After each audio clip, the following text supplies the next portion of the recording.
Hallo, ich bin Dr. Elke Wagner von Crossover Design. Willkommen zu meiner Interviewserie Der Wendepunkt zum Erfolg.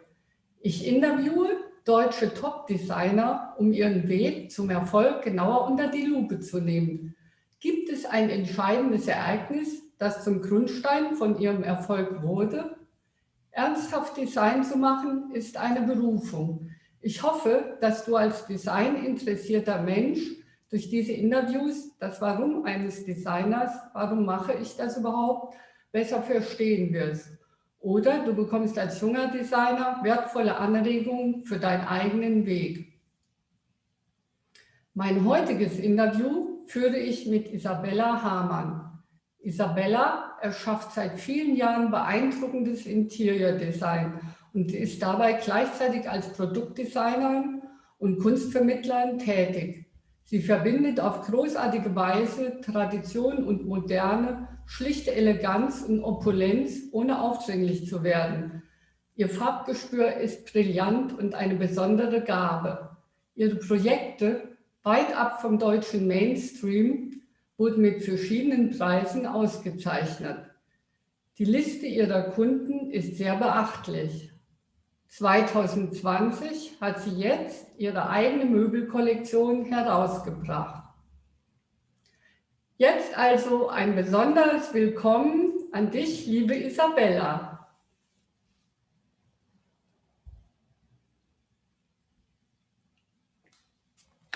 Isabella, du musst das Mikrofon einschalten, das ist bei dir noch nicht eingeschaltet.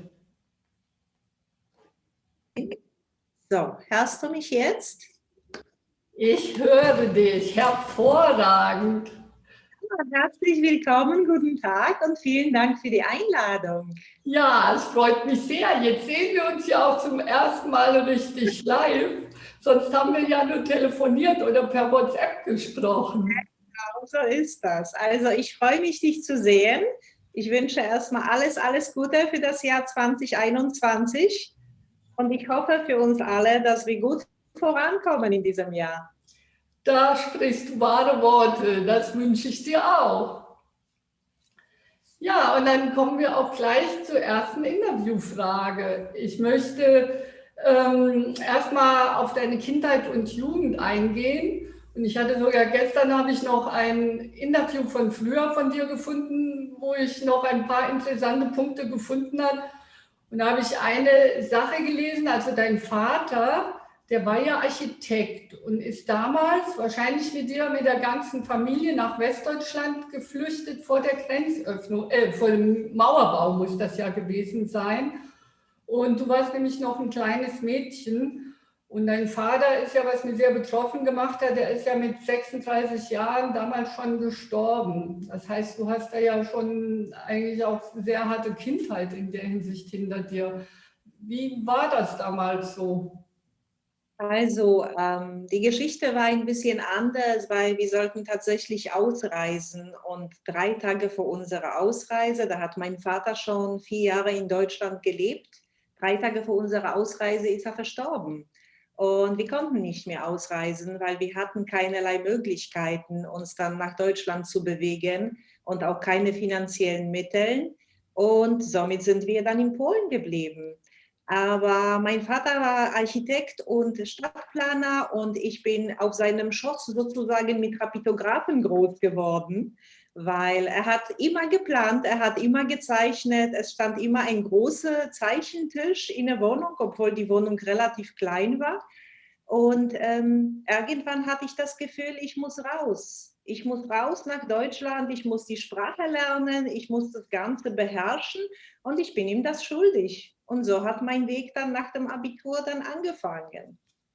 Das ist ja toll, aber das heißt, du bist dann doch alleine nach Deutschland gegangen? Also Ja, so ist das. Ich bin ganz alleine nach Deutschland gefahren, ohne Sprache, ohne große Mittel.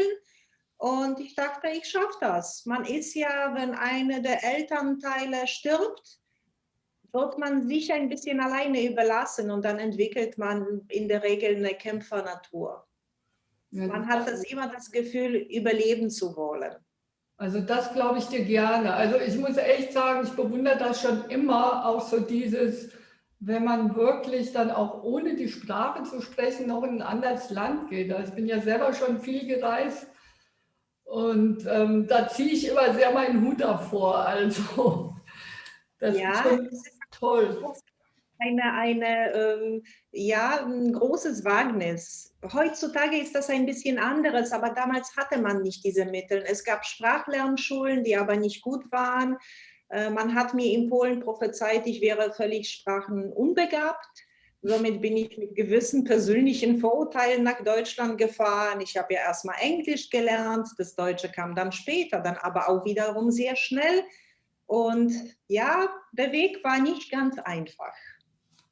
Das glaube ich dir gerne. Hat denn deine Mutter auch eigentlich was Kreatives gemacht dann? Meine Mutter hat tatsächlich ein Bautechnikum abgeschlossen. Die kann wunderbar zeichnen. Die hat in Polen ein Geschäft gehabt für Strickwaren. Die hat für Kunden praktisch Pullover, Kleider und meine ganze Schule, meine ganze Lehrer liefen in Kleidung von meiner Mutter. So. Dann hättest du ja auch fast Modedesigner werden können. Schön, das wäre ein schöner Weg, ja. Genau, und dann hast du, dann hast du noch in Polen die Schule gemacht und ich habe gelesen, vorzeitig Abitur. Bist du da irgendwie sehr schnell durchgerauscht? Und sag ich mal, hattest du auch in der Schule vielleicht mal irgendwie eine spezielle Förderung, dass es da mal einen Lehrer gab, der auch so dein Talent entdeckt hat und deine Kreativität? Ich musste ja leider die Schule wechseln und das hatte ja gewisse Gründe gehabt und dann bin ich in einem Gymnasium für Sport gelandet und habe dort Leichtathletik 2 Jahre lang tatsächlich gemacht. Wow. Ja, und da hatte man die Möglichkeit, Abitur etwas früher abzulegen. Das habe ich auch gemacht und habe dann danach in Breslau und in Krakau mich an den Unis beworben und habe dort auch angefangen, an den TUs zu studieren. Aber irgendwann wurde die Situation sehr kompliziert, die politische Situation. Und dann habe ich beschlossen, ich nehme jetzt das ganz bisschen Geld, was ich habe, und ich versuche es in Berlin. Und so kam ich nach Berlin. Aber du hast dann Architektur direkt studiert, oder? Ja, ja, auf jeden Fall. Ich habe angefangen, Architektur zu studieren, habe dann in Deutschland, weil es auch nicht anders möglich war, ich hatte ja keine Staatsangehörigkeit Mhm. gehabt, ich wurde ja nur geduldet am Anfang, habe ich über meinen Professor Karl August von Halle, wo ich schon arbeiten durfte, habe ich dann als Gastführer an der TU teilgenommen, an allen Lesungen, und dann konnte ich alle Arbeiten schreiben und dann immer bei den Professoren betteln, dass das auch geprüft wird. Also das war schon ein unterhaltsamer Weg. Das glaube ich dir gerne. Und wie bist du zu diesem Professor gekommen? Ich meine, das ist ja auch ein ganz ungewöhnlicher Mensch.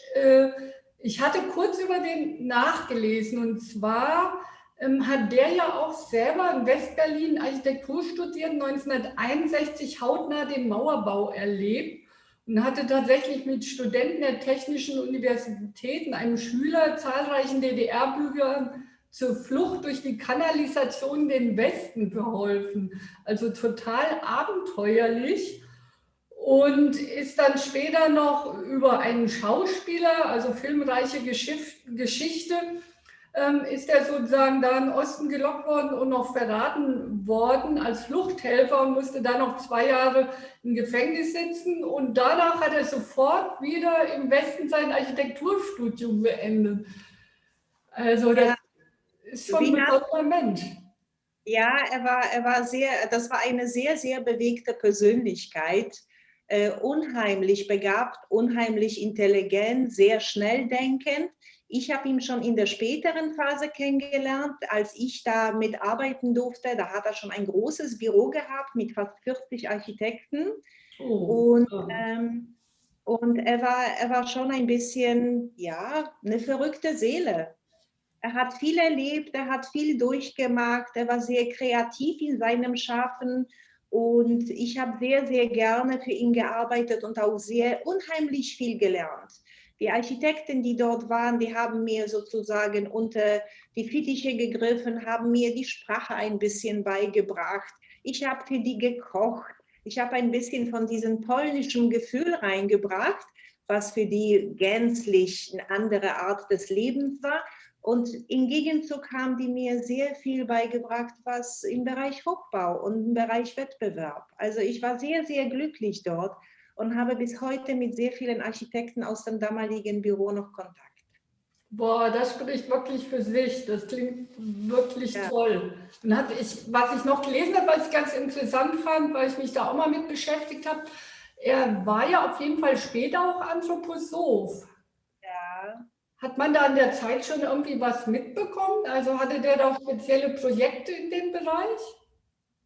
Bei den Projekten vielleicht nicht, aber er hat so gewisse Lebensweisheiten aus dem Anthroposophischen mit reingebracht und somit konnte man mit ihm kein, wie soll ich es nennen, normales Gespräch führen, weil er immer natürlich irgendwo die Philosophie im Hinterkopf hatte. Hm. Und vielleicht war er auch deshalb so erfolgreich, weil er das gut umsetzen konnte auf die Wettbewerbe. Wir haben mehrere Wettbewerbe an denen teilgenommen und auch gewonnen, weil er eine andere Herangehensweise hatte zu den Sozialbauten, Hm. wie man mit den Menschen umgehen soll, wie die Grundrisse gestaltet werden sollen oder die Gesamtheit der Architektur. Also das war schon sehr, sehr für mich als eine ganz junge Person, ich war damals 20, war das schon so eine Person mit einem Wow-Effekt. Ja, das glaube ich. Und ich habe selber eben bei Anthroposophie, was ich da ganz gut finde, weil man hat auch dann so diesen ganzheitlichen Ansatz. Und wie du es auch geschildert hast, auch mit diesen sozialen Sachen noch dabei. Und das ist ja für Architektur, da können sich wahrscheinlich wirklich so manche Architekten noch eine Scheibe abschneiden. Ne? Ja, so ist das. Viele Architekten entwickeln im Laufe der Berufslaufbahn einen gewissen Tunnelblick und Hm. empfehlen teilweise diesen Blick aufs Ganze. Ja, aber also es war für mich eine wunderbare Erfahrung und ich habe, nachdem wir dann die Zusammenarbeit beendet haben, trotzdem für ihn noch als freie Mitarbeiterin gearbeitet. Gut, das ist ja dann auch toll auf jeden Fall. Und ja, im Grunde hättest du doch dann im Hochbau bleiben können. Wie kam das denn? Also, weil ich so gelesen habe, bist du ja dann in das Innenarchitekturbüro von Annemaria Jagdfeld gekommen. Wie kam da so der Wechsel dann in die Innenarchitektur? Ja, ähm, in dem Hochbau gab es hier einen gewissen Einbruch. Und zwar einen so starken, dass ganz viele Büros innerhalb Deutschlands und auch besonders in Berlin schließen mussten. Und Oh, das ist tatsächlich dort passiert. Von den 35 Architekten waren das am Ende, sage ich mal, nur 10 und dann wurden es 5. Und irgendwann haben wir alle eingesehen, dass jeder sich nach einem anderen Job auch teilweise umschauen muss. Und das war mit Frau Jagdfeld, das war tatsächlich ein Zufall. Mein damaliger Freund und heutiger Ehemann hat die Zeitung aufgeschlagen. Da gab es noch keine Online-Anzeigen, hat auf eine kleine Anzeige gezeigt und sagte, schau mal, da wäre doch was für dich. Und ich bin tatsächlich hingefahren, habe mich vorgestellt, habe nach 3 Wochen eine Zusage bekommen und bin dort 12 Jahre lang geblieben. Und so entwickelte sich meine Liebe zum Interior Design, zur Innenarchitektur. das ist erst manchmal schon echt verrückt. Und was ist eigentlich ein Zufall oder kein Zufall? Da kann man sich ja mal fragen. Ja, weil ein so großartiges Büro als erstes sofort zu finden, das war wirklich unglaublich. Für mich war das Glück, für das Büro auch, denn in diesem Moment haben die mit den Projekten wie Hotel Adlon und das große Hotel Grand Hotel Heiligendamm angefangen und haben sich ein neues Trupp an Architekten gesucht und Innenarchitekten. Also als ich dort angefangen habe, waren wir, glaube ich, 5. Und ein halbes Jahr später waren wir 30 Personen.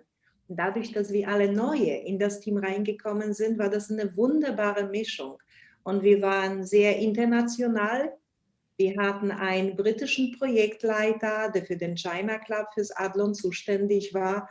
Mich hat keiner am Anfang gefragt, wie gut ist dein Englisch. Man hat einfach angenommen, man spricht Englisch. Gut.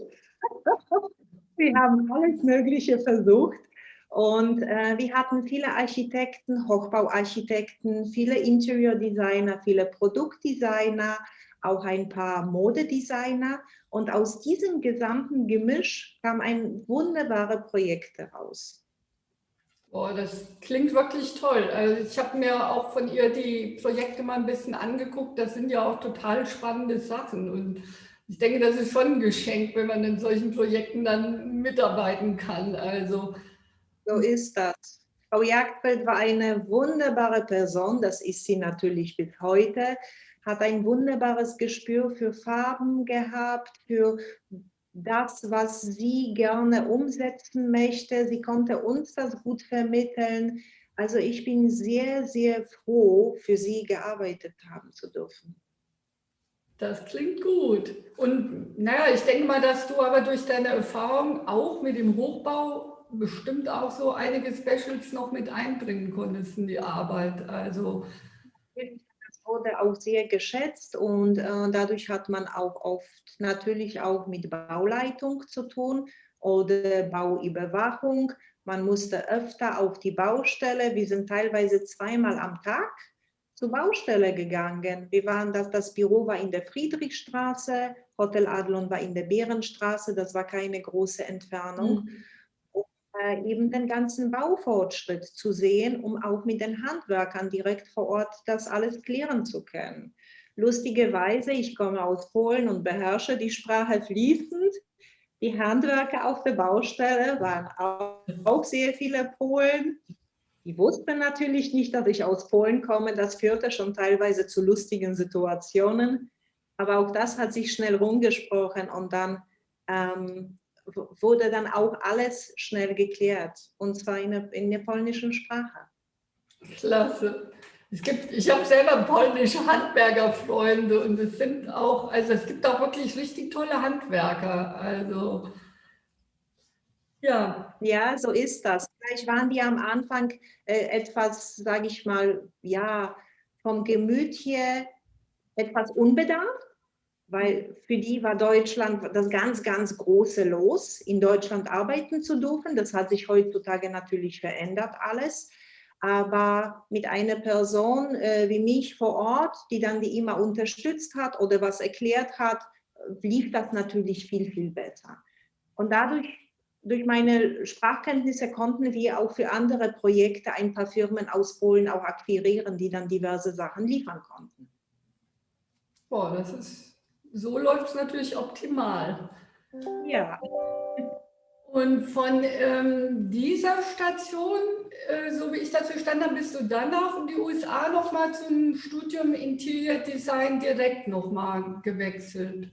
Das mit dem Studium in den USA, das hat sich so gestaltet, dass ich tatsächlich Lust hatte auf noch einen weiteren Schritt. Ich wollte unbedingt noch einen Magister in der Innenarchitektur machen und habe mich für eine Uni beworben in Amerika und wurde dort auch angenommen.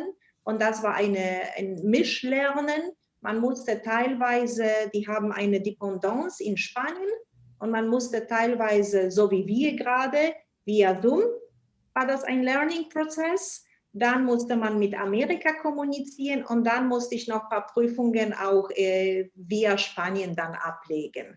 Und das hat sehr gut funktioniert, sehr gut geklappt. Ich habe Tonnen an Büchern verarbeitet. Ich habe noch extra einen Kurs in Englisch genommen für Cambridge English, damit ich auch diese Bücher komplett verstehen kann. Und das war schon ein unterhaltsamer Weg. Aber auch das konnte ich tatsächlich vorzeitig abschließen. Es gab extra Zeitpläne, an denen man sich halten musste. Und ich habe aufgrund der gesammelten Erfahrungen, konnte ich Gas geben und war relativ schnell mit allem fertig. Habe eine Magisterarbeit über Farblehre geschrieben und in der Zwischenzeit auch sehr viel gelernt über Landscape und über amerikanische Geschichte und amerikanische Innenarchitektur. Oh, das klingt extrem spannend. Bestimmt hast du auch viele Leute dadurch kennengelernt. Also Amerika Interior Design, das ist schon was Besonderes. Also Ich denke, die sind da weiter als hier. Also bei uns ist es ja immer so sehr alles so den Innenarchitekten ein bisschen vorbehalten. Interiordesign selber ist in Deutschland relativ unbekannt sogar, so dem Durchschnittsmenschen, sage ich mal. Das Interior Design in Amerika gehört zu den täglichen Doing. Das heißt, es wird ganz anderes dort wahrgenommen und aufgefasst. Und das merkt man auch in den Städten und in den Wohnungen. Es gibt zum Beispiel in Amerika komplette Design Center, die nur den Innenarchitekten und Interior-Designern vorbehalten sind. Sprich, du gehst dahin mit deinem Kunden und hast 50 Geschäfte nebeneinander, die Fliesen, Armaturen, Stoffe, Möbel und so weiter verkaufen. Da kannst du danach hier wirklich sich blind schauen. Und man wird es in Deutschland in dieser Form nicht finden. Man findet Möbelhäuser, aber das ist was ganz, ganz anderes, denn dort ist jede Firma für sich outstanding und du kannst mit jedem direkt kommunizieren und das Fachwissen auch erlangen.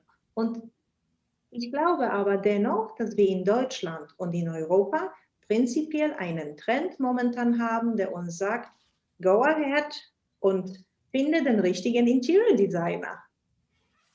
Ja, das klingt gut. Ich finde das eine tolle Entwicklung. Wenn wir dann auch hoffentlich mal ein bisschen mehr dazu kommen, auch dass es so ein bisschen, sagen wir mal, auch gerade mit Farbe, das ist ja dein Thema, mein Thema, ne? Man hat ja schon viel immer im deutschen Interiordesign doch noch so ein bisschen Eindruck, Schwerpunkt ist einfach immer Weiß und Holz und Edelstahl und das hat mir auch sofort bei deinen Sachen so gefallen, dass du da so ein sehr großes Spektrum auch hast. Ich bin tatsächlich sehr stark auf Farbe aufgelegt und verbiete jedem Kunden das Weiß. Seitdem wir sind so hochmodern und so verglast, dass nur das Weiß dort als solches funktioniert. Aber weiß ich nicht immer weiß, das weißt du auch. Es gibt natürlich Farbranges in Weiß, die unheimlich groß sind.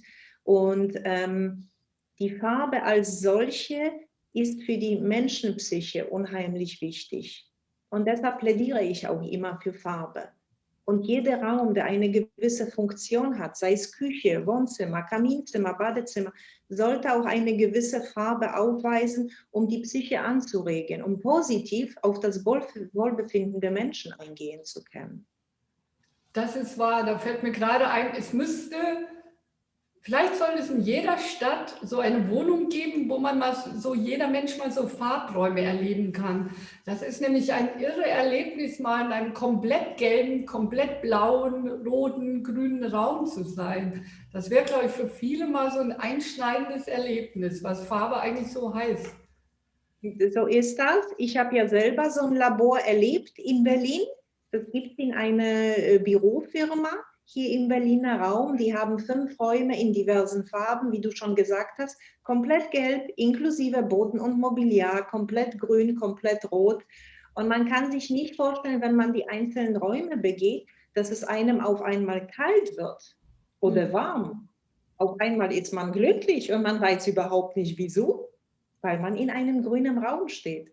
Und alleine aus dieser Tatsache zeigt es einem, wie wichtig das ist. Auch im Krankenhaus, also in klinischen Studien, werden mehrere Studien durchgeführt, welche Farbe zu welchen Arztpraxen passt. Wenn du einen Zahnarzt einrichtest, sollte der nie rote Wände bekommen. Ja, in einer psychiatrischen Klinik oder auf den Intensivstationen sollte man auch nur bestimmte Farben verwenden. Also das ist schon alles sehr, sehr ein spannendes und großes Feld. Das stimmt. Ja, und dann nach deinem Studium, als du zurückgekommen bist, soweit ich weiß, bist du dann erstmal Mutter geworden. Ja, ich bin inzwischen schon Mutter geworden, weil mein Sohn inzwischen auch schon fast 17 Jahre alt ist. Ich habe das alles ein bisschen parallel gemacht und betrachtet und das hat auch alles gut funktioniert. Das ist natürlich mit einem irrsinnigen logistischen Aufwand immer verbunden, aber gut, man hat ja nicht anders im Leben gelernt, als immer zu kämpfen. Ich habe nach der Zusammenarbeit mit Frau Jagdfeld, habe ich mit meinem Geschäftspartner und meinen Freunden, wir haben damals sehr lange zusammengearbeitet bei Frau Jagdfeld, haben wir eine eigene Firma gegründet. Und zwar die Firma Feinrooms Design Konzepte. Ach, siehst du, das stand auch auf meiner Liste. Wie hast du überhaupt Markus Hilzinger, wie hast du ihn überhaupt kennengelernt? Das heißt, ihr habt schon vorher zusammengearbeitet. Genau, wir haben schon vorher zusammengearbeitet, sehr erfolgreich, saßen Tisch an Tisch, jahrelang. Und diese Tische haben wir mitgenommen in unser eigenes Büro und haben dort weitere 12 Jahre auch zusammengearbeitet. Oh, das klingt ja toll, aber war das erstmal für Anne-Maria, war das für Sie dann erstmal so ein Schock, wo ihr gesagt habt, wir gehen jetzt und gründen selber was, oder eher, dass auch so jemand sagt, nee, macht mal? Es ist ein Prozess. Es ist ein Prozess, denn wenn man lange in einem Unternehmen ist, hat man irgendwann den Beschluss, gehen zu wollen. Und so ging es auch anderen Kollegen, denn vor uns sind bei Jagdfeld schon ein paar Kollegen, haben sich selbstständig gemacht. Ich denke mal, Frau Jagdfeld hat in gewisser Hinsicht vielleicht auch damit gerechnet. Und wir waren dann auch so weit. Wir wollten irgendwann was Eigenes auf die Beine stellen und waren auch als Feinrooms Design Konzepte sehr erfolgreich. Das war eine sehr, sehr schöne Zusammenarbeit. Und wir hatten tolle Projekte. Ja, das klingt doch gut. Und habt ihr denn, sag mal, habt ihr dann gleich sozusagen genügend Kunden gehabt? Das hat sich schon aus vorher, ihr kanntet genügend Leute, oder wie war das so? Ja, man kannte uns und man hat sofort sich dann auch bei uns tatsächlich Kontakt zu uns aufgenommen und uns neue Projekte vorgeschlagen. Und so kamen wir auch zu der Zusammenarbeit mit der Porzellanmanufaktur Meißen, mit der wir sehr erfolgreich eine gesamte neue Kollektion an Porzellanen entworfen haben und auch die gesamte Home Collection, die es heutzutage leider nicht mehr gibt, aber die 6 Jahre sehr erfolgreich auf dem Markt war. Das ist toll. Und habt ihr so als Selbstständige dann nochmal, sag ich mal, auch mal so Coaching gemacht? Habt ihr euch nochmal so businessmäßig irgendwelche Fortbildungen gemacht, oder alles bei euch so Learning by Doing im Grunde? Auch da war schon viel Learning by Doing dabei. Wir haben natürlich, was die Firma als solche GmbH-technisch, rechtlich, was dies betrifft, haben wir sehr, sehr lange und viel mit unseren Steuerberatern gesprochen. Die haben uns ein wenig dann belehrt des Besseren, dass es ein langer Weg, das Ganze zu verstehen. Und ansonsten haben wir uns aufgrund der gesammelten Erfahrungen schon davor, war es gar nicht so schwer für uns. Und der Rest kommt, das ist alles, man wächst ja mit seinen Aufgaben. Es kommt immer was Neues dazu und man soll sich immer auf neue Herausforderungen einstellen. Das Wichtigste dabei ist, man sollte sie annehmen.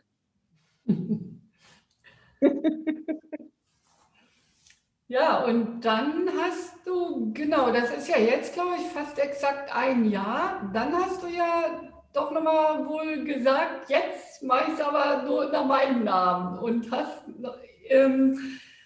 also eben nochmal exakt dein eigenes Designstudio gegründet und auch eigene Möbelkollektionen herausgebracht. Wie Ja. kam das so? Ja, es ist verrückt wirklich, aber auch dort nach der Zusammenarbeit, wir haben sehr erfolgreich und sehr gut zusammengearbeitet, hatte ich aber das Gefühl, wir haben sehr viel Hotellerie betreut und ich wollte etwas mehr in den Privatkundensektor gehen und somit habe ich meine eigene Firma gegründet, tatsächlich vor einem Jahr, das Interior Studio Isabella Hamann. Ich wollte immer schon ein Geschäft haben, einen Laden als Showroom mit einem Büro. In dem Geschäft wollte ich gerne den Kunden die schöne Welt des Interiordesigns zeigen und vorführen. Und was mir sehr wichtig ist, und das schätzen die Kunden sehr, ist eine individuelle Betreuung. Deshalb kam es auch zu der Idee, ich habe jetzt eine eigene Möbelkollektion, eine eigene Teppichkollektion, Kissenkollektion. Ich überlege jetzt nochmal eine Stoffkollektion zu entwerfen, arbeite trotzdem mit sehr, sehr vielen Firmen, die natürlich weitere Möbel liefern können, die weitere Produkte verkaufen. Und was soll ich sagen? Es kommt sehr positiv an bei den Kunden. Ja, das wundert mich nicht bei deinen tollen Designs. Und was sind da so, hast du da jetzt irgendwie spezielle Ziele oder dass du sagst, ich möchte auf jeden Fall auch noch größer werden oder ich möchte das doch eher immer sehr klein und dadurch sehr intim halten, das Ganze? Was sind da so deine Ziele? Es kommt immer auf die Projekte an. Wir haben schon mal Anfragen gehabt für Hoteleinrichtungen. Auch das können wir natürlich liefern, aber es wäre gelogen zu sagen, ich mache alles alleine. Das heißt, man holt sich immer ein Team an Menschen. Ich habe ein sehr großes Netzwerk an Innenarchitekten, Architekten, Designer, auch Modedesigner, Grafikdesigner. Und mit denen arbeitet man dann zusammen. Das heißt, man entwickelt eine Idee und dann sucht man Menschen, die das ein bisschen umsetzen. Aber das Gesicht nach außen bin natürlich immer ich, weil man möchte gerne als Bauherr mit einem Person zu tun haben. Und das ist die eine Sparte. Und die andere Sparte ist tatsächlich der Privatkundensektor, der gerne individuell und auch persönlich betreut werden möchte. Das heißt, die Ideen sind bei mir unendlich. Ich tanze auf unheimlich vielen Hochzeiten, vielleicht manchmal zu vielen, aber der Ehrgeiz und der innere Trieb, der lässt einem auch nicht immer ruhig schlafen.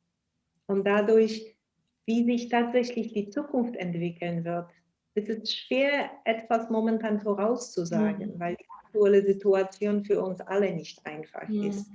Ich hoffe dennoch, dass der Mensch für sich erkennt, ich möchte gut leben, ich möchte schön leben. Das, was mir zur Verfügung steht, das möchte ich auch ins Positive wandeln. Und deshalb denke ich, dass die Interior-Design-Welten eine große, große Zukunft haben.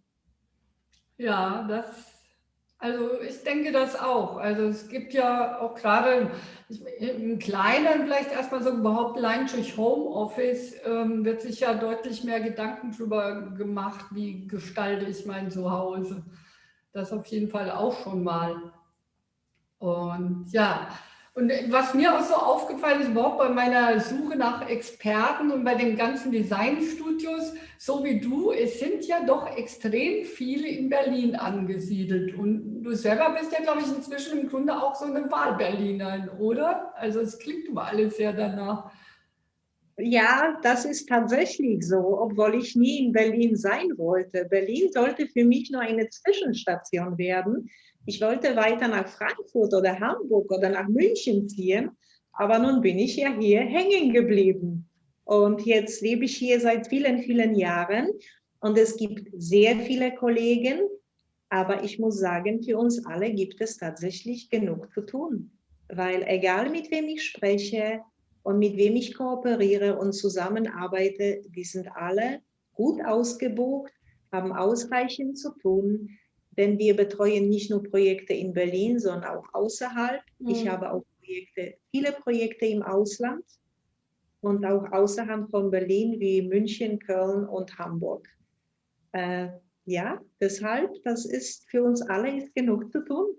Das ist ja toll. Also das war nämlich auch auf meiner Liste, da hat man dann eher so ein Konkurrenzdenken, aber so scheint es ja eher sich noch so zu beflügeln im Grunde.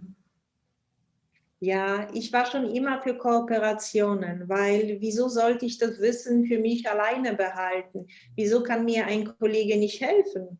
Wieso kann ich nicht einem Kollegen helfen? Und so läuft das auch tatsächlich. Es sind viele Kollegen, die bei mir anrufen, die Fachfragen stellen, die Firmen suchen oder eine bestimmte Anfrage zu Stoffen haben. Und dann bekommen sie die Beratung, weil dieses Geben und Nehmen, irgendwann kommt das alles doch zurück. Und wenn man selber Unterstützung braucht, dann hat man die. Das ist toll. Ja, das finde ich auch ein guter Ansatz, also sehr wichtig dann. Und wie wichtig hältst du den Geschäftsort so als Designer oder für ein Designstudio? Oder ist der gar nicht so entscheidend? Was meinst du dazu? Du meinst Geschäftsort als feste Immobilie? Ja, jetzt so wie also das Designstudio in Berlin zu haben. Ja, dadurch, dass ich natürlich ein Planungsbüro und ein Showroom habe, war es für mich schon wichtig, in irgendeiner Lage zu sein, wo die Menschen mich auch sehen. Hm. Bei vielen dieser, ich bin aber ein ganz seltener Fall, denn ganz, ganz viele Designer haben Büros, die angesiedelt sind in ihren Wohnungen oder outgesourced und dann arbeiten die in Kooperation mit anderen Kollegen, die teilen sich dann die Räume. Und dafür finde ich, ist das auch okay, denn jeder sollte ja seine Idee verfolgen. Das ist natürlich auch mit einem finanziellen Aufwand immer verbunden. Ich habe momentan mein Büro in eine Gegend, in eine Villengegend angesiedelt. Das heißt, es fahren viele Menschen dran vorbei, es sehen viele. Hm. Wenn ich aber jetzt als Mittelpunkt Berlin-Mitte oder Kudamm festlegen würde, dann hätte ich natürlich auch eine andere Kundschaft gehabt. Aber für mich momentan war dieser Ort als solche perfekt gewählt. Also das ist Und super. vielleicht habe ich irgendwann noch ein Geschäft mitten in der Stadt. Ja, wer weiß, mit deinen tollen Möbeln. So ist das. Ja, dann kommen wir jetzt im Grunde auch schon zu meinem letzten Punkt vom Interview. So ein bisschen, so einen kurzen, sag ich mal, persönlichen Rückblick auf deinen Weg.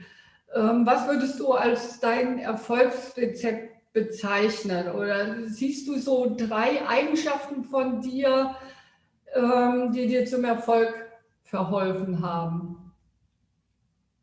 Es gab tatsächlich bei mir in meinem Gehirn feste Vorgaben, an denen ich mich festgehalten habe. Und zwar, verliere nie dein Ziel aus den Augen, bleib ausdauernd und habe Geduld. Und geh positiv an das Leben heran. Was ich festgestellt habe, wenn du sehr, sehr positiv auftrittst und einen guten Zugang zu den Menschen hast, reagieren die genauso positiv. Mhm. Und dadurch generiere ich tatsächlich sehr viele Projekte und Aufträge. Ja, und was war so vielleicht deine größte Herausforderung? Gibt es da irgendwas, wo du so spontan sagen würdest, das war sie? Die größte Herausforderung in der Berufslaufbahn war, konstant zu bleiben und sich gerecht zu werden. Das heißt, immer zu versuchen, dieses positive Denken, konzentriert zu arbeiten, trotzdem auf den anderen zuzuhören. Und ich glaube, das war die größte Herausforderung, dieses Gleichgewicht behalten zu können.